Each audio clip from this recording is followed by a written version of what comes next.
July and August mark some of the best months in Animal Crossing New Horizons. We've got a ton of new critters arriving in the game, many of which are worth upwards of 12,000 bells apiece, and you can fill up your museum with a ton of new critters and give Blathers a heart attack along the way.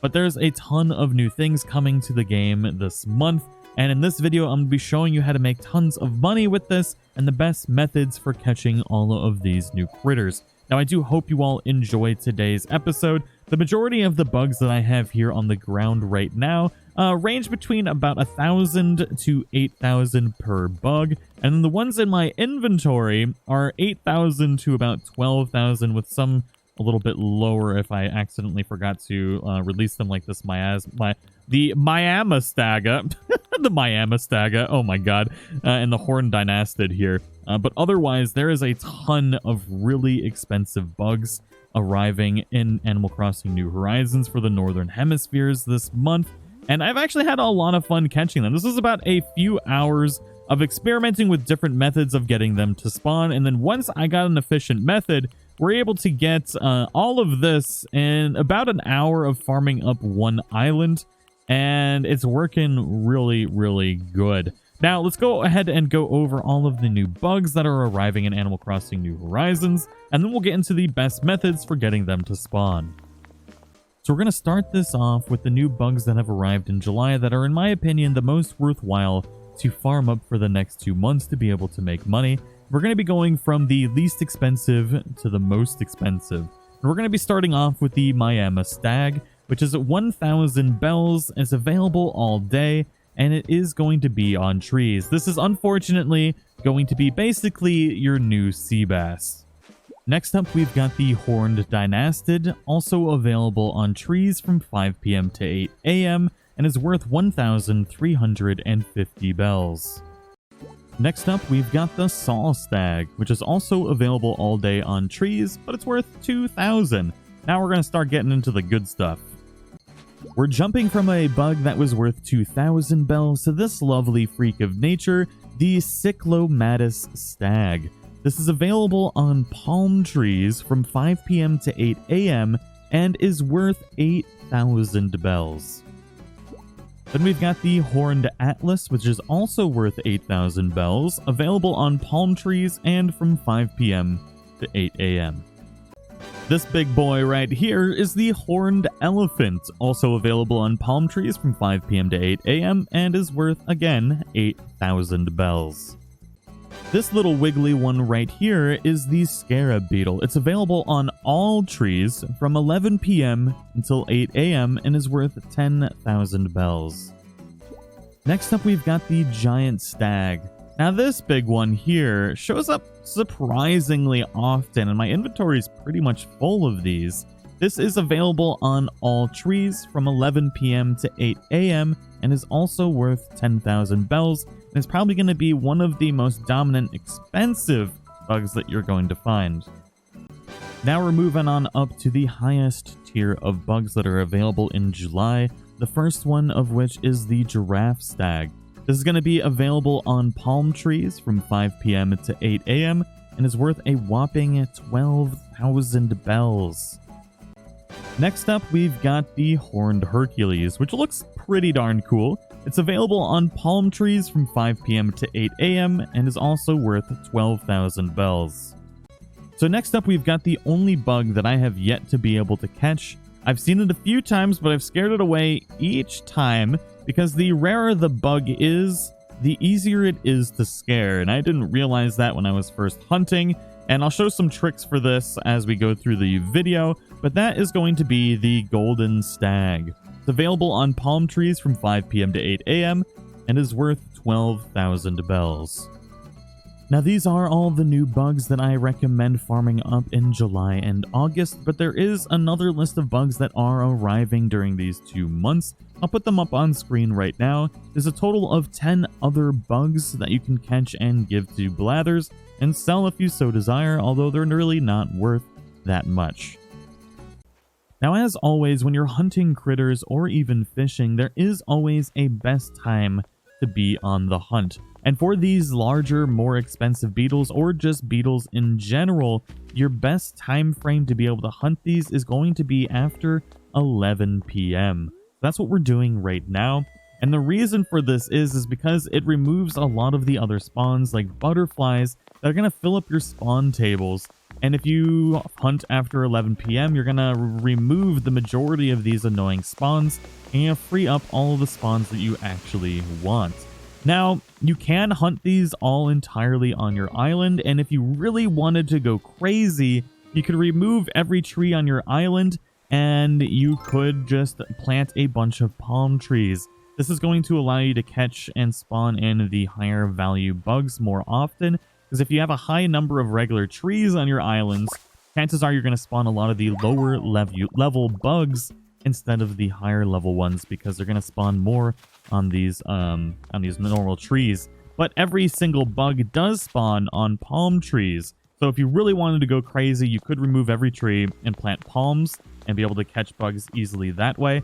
But the next best bet is just to do Nook Mile Islands, and that's what I highly recommend. So that way you don't have to destroy your entire island just for some bug hunting during July and August. So I'm going to go ahead and start doing some Nook Mile Islands. I'm going to show you the ones that you want to keep an eye out for the best farming chances. So we just arrived at our first Nook Mile Island, and not all Nook Mile Islands are going to be good for farming up these beetles. You're going to need to know which ones you're really going to want to work on terraforming and force spawning on. I really recommend any island that is one tier, although there are some islands that don't spawn any of the beetles at all, so you do need to keep an eye out for that. And there's also one island that is called Hardwood Island that will spawn a ton of beetles for you, so just keep an eye out for that one as well. I'll leave a link in the description for a resource to know what type of island you got. Now this one here, I'm not a big fan of this island for this, so we're going to keep hunting to find the one that we actually want. I do believe our second island, we actually got the perfect island for doing this on. Well, we got one of the good islands. Okay, so one of the best islands to actually do this on is going to be the Money Rock Island, but this island here, Spiral Island, is another really great one. We can see the beetles here already. I actually spent the majority of my time either farming them up here on Spiral Island or on Money Rock Island because of the lack of trees. The Money Rock Island is really, really quick because there's not a lot of trees that you got to do. But if you want to force spawn the beetles, there's some simple things that you need to do. First, we're going to go ahead and pick all of the flowers that are available on the island. So this is going to prevent many of the ground spawns that you need to do. Now, you could go really, really crazy with this, and you could bring weeds and completely fill up the island with weeds. But with these beetles, you really don't have to, especially this late at night. Although if you want like the perfect spawn rate, then yes, you would fill up the entire ground with weeds or dig holes or do whatever you really want to do. But once you pick all the flowers, you're going to want to go ahead and chop down every single tree that is not a palm tree. Because since every single expensive beetle and non-expensive beetle can spawn on palm trees, you don't need any of the other trees, but only the expensive beetles will spawn on the expensive trees. So basically, we're removing a bit of a spawn table by doing this, making our life a little bit easier. And then we just need to completely clean this up and we'll be good to go. Now you're going to also need to remove the stumps because bugs will spawn on the stumps and you want to remove that spawn completely. Now you're also going to want to pick up these fruits and you need to remove the rocks as well. Just in case any bugs are spawning under the rocks, you want to remove those spawn tables as well. Oh, nice. As we're cleaning up this island, we have found our first rare spawn already. Although these do kind of spawn prevalently, and they're worth 8,000, or is it 10,000, these scarab beetles? I already completely forgot. But I do want to mention that the rarer the beetle, the easier they are to spook. Now, when you approach these, you're going to want to go ahead and hold your net up, and you can lightly touch on the left stick to move, and you can go faster, you can go slower, but I highly recommend when you're first starting this out, kind of go slow. Especially, it seems, for like your first catch. I don't know why. Maybe it's just because I got used to catching them more. But after I caught a rare one the first time, then it didn't spook as easily after that. That's probably just my crazy mind doing crazy things, but definitely leave some comments down below if you've experienced something similar, because I can approach this thing quite a bit faster now. But You can approach them very, very slowly, and more often than not, they will just not spook if you do it as slow as possible. So if you're really nervous about scaring them away, just make sure to approach as slow as possible, and you'll be good to go. Now that we've removed the majority of the annoying spawns on the island, we're good to go. From here on out, you're most likely going to spawn water bugs, beetles, and mosquitoes. You can also go the extra mile and fill in every other ground spawn with weeds or something like that if you want. There's a mosquito right there. You can just let them sting you if you don't want to have a nightmare of catching them. All you got to do is just kind of stand there. They'll come up and they'll sting you in the face, and they'll despawn. Sometimes that's a little bit easier. Now, there's also these rainbow stags here that arrived in June. They're worth a decent amount of money as well. So I highly recommend catching these. I believe they're worth 6,000 if memory serves. But they're going to spawn a lot as well. And they spawn a ton. So you're going to be making a lot of money from those as well. So basically, what you're going to want to do is make sure there's no wharf roaches up here. If there's any mosquitoes, let them sting you. If there's a water bug, on these two islands specifically, the Spiral Island and the... there's also these beetles here that you're going to have to make sure to scare away. That's why you might want to fill up these ground spawns. But on this Spiral Island and Money Rock Island, 2 water bugs will spawn in the water, and you can actually leave those without messing up your spawns too much. You'll just have to catch the mosquitoes and stuff. But all you have to do is just run around to each of your trees, and as you go, there's going to be new beetles on them. If it's not one you want, just go ahead and scare it away. And eventually, you'll start getting all of the very rare bugs. Now, you can also spawn scorpions this way. There we go.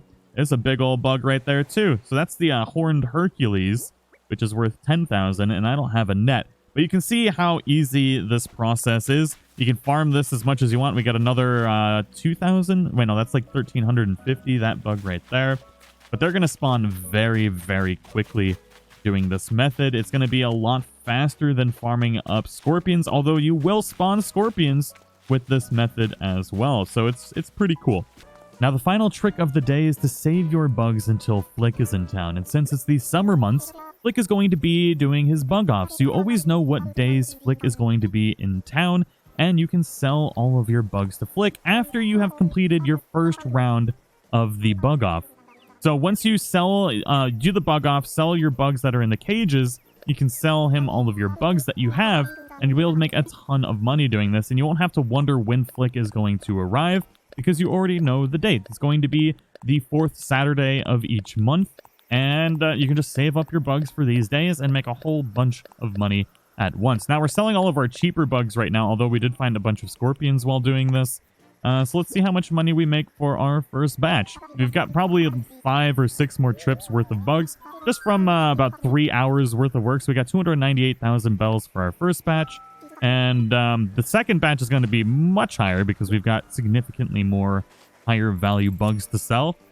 You can see you can make a ton of money doing this, especially by force spawning them on Nook Mile Islands. If you're going to be doing this on your own island, you're going to see a much lower return, but then you won't have to go to Nook Mile Island. So it's completely up to you what you want to do. But I do hope everybody enjoyed today's video. I hope you all make a ton of money, and I wish you all the best on your bug hunt.